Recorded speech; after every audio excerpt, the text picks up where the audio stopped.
And this is one of the first posters I made focusing on a national issue. And this one was back in 2006 with HR 4437. And basically, what you're seeing now in Arizona is what he wanted to take nationally, but 5-6 years ago. But even worse. Even worse. Even worse, yeah. And this was also, I think, one of the main pushes that got so many people out into the streets in 2006 when you saw maybe 1 million people in the streets of LA, 500,000 in the streets of Dallas, Chicago. I mean, that year was historic.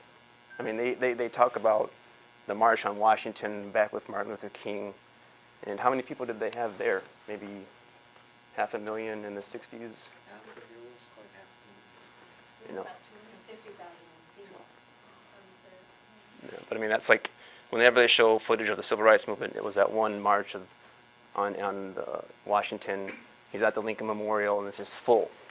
But even in retrospect, the ones in 2006 had literally millions of people in the street, and it was because of this, in response to this guy and his bill, because people were afraid. They were afraid for themselves, afraid for their families, afraid for their friends.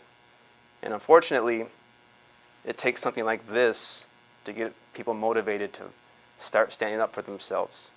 And of course, once this furor died out, of course, the marches the next year smaller, the next year really small, the year after that almost non-existent, until this year in Phoenix. But that was national. I mean, also that was like one of the first posters that got attention. We had big blow-ups, huge blow-ups of that. We were using those in the march, and I think someone said they had asked him about it on CNN. Oh, yeah, CNN or Fox. They showed him the poster, and what do you think of that? And I forget how he responded. Something like it's an accusation or something. I don't remember, but yeah, I never saw it. But it did get national attention. Yeah, and that's one of my favorite pictures that we have on the website is when one guy's holding the big blow-up, and it's like in front of the whole street, and it's really like, let's see here. And this was another poster that we used at that march in 2006, the Grand Marcha. It was at the same time around when Arnold Schwarzenegger, when he was running for governor of California in 2005, he came out in support of the Minutemen.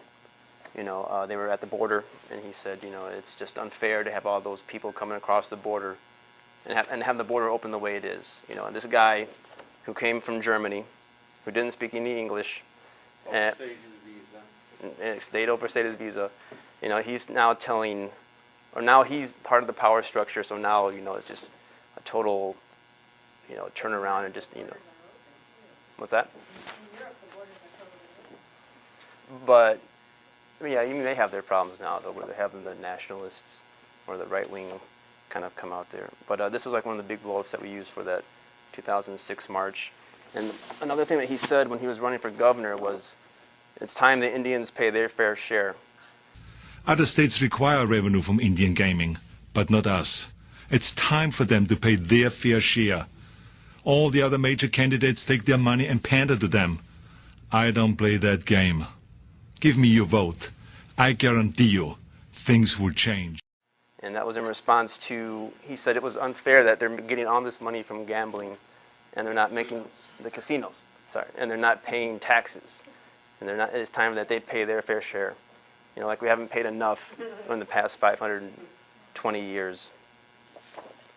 And this was the one we used too, I think, in Baldwin Park, the first or the second Baldwin Park. And Baldwin Park was it a sanctuary city? No. Why were they there? Oh, the monument. Yeah, because there's a monument. Yeah, there was like an art monument there that said some silly quote. I don't even remember what the quote said, but it got the Minutemen. This was Indian land, will always be Indian land, something to that, or Mexican land. Wait, this land was Indian once. No, what is it? Mexico once? Anyway, but yeah. But it got the SO. It got the Minutemen upset, and it got a group called Save Our State, SOS, upset. And so they went to Baldwin Park and they protested there. And a couple times it got ugly. Bottles were thrown. People got in each other's faces. SOS was a group basically in LA that kind of were hardcore anti-immigrant or illegal immigrant activists. They pretty much don't exist anymore. They ate each other up, literally. And Not literally. well, not literally, but figuratively. Versus cannibalism, okay? But they're so full of hate that once there was they would just hate each other, because if they couldn't find someone else to hate on, then they turned on each other and destroyed each other. And this was a poster that we made. Everyone's kind of familiar with the image where he's holding the shotgun. So I decided to just kind of modify it a little bit, because it's not just through violence that liberation is going to be achieved. It's going to be achieved through education. Of course, he's holding the Mexica handbook. And then the life of daily life of the Aztecs. And this one was one of the first people that I really started reading, Ward Churchill. And so he was kind of a good influence on me in terms of what he had to say in terms of fighting for our rights as a people.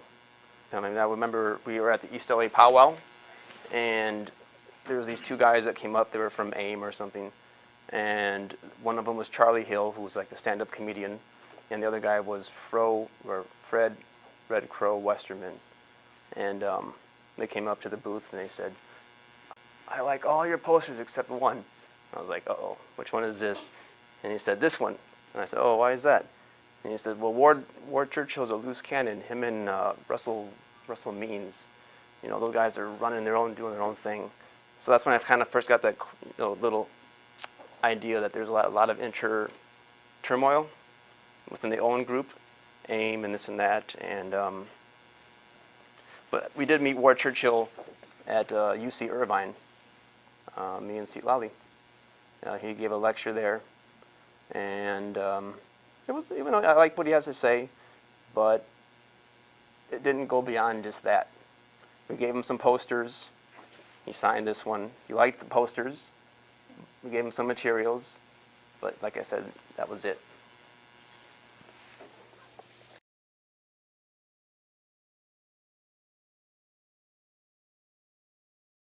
And before SB 1070, there was in Costa Mesa, this guy, Alan Mansour. He was doing the same thing to the people there in Costa Mesa, in Orange County. Which is still officially the same. It's a little Arizona in Orange County. And I believe, isn't Nixon from Orange County?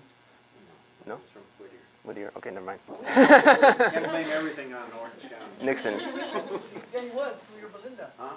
Richard Nixon? No, but grew up in Whittier. Oh. Yeah. Well, I was going to say Orange County is basically a bastion of of white supremacy. I mean, who's from there? Gilchrist, who was the founder of the Minutemen? Yeah, Gilchrist from Alicia Viejo. Barbara. Barbara Cole, Huntington Beach. But the hotbed of He's from Orange County. That's right.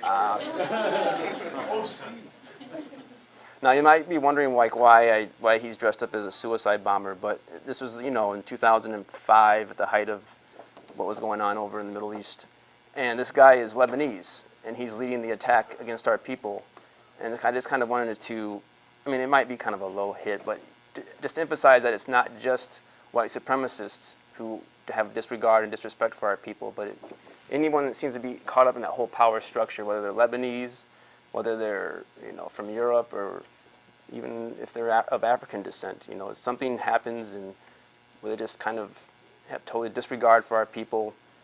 Basically, we don't have the respect of anybody. No one really respects us as a people.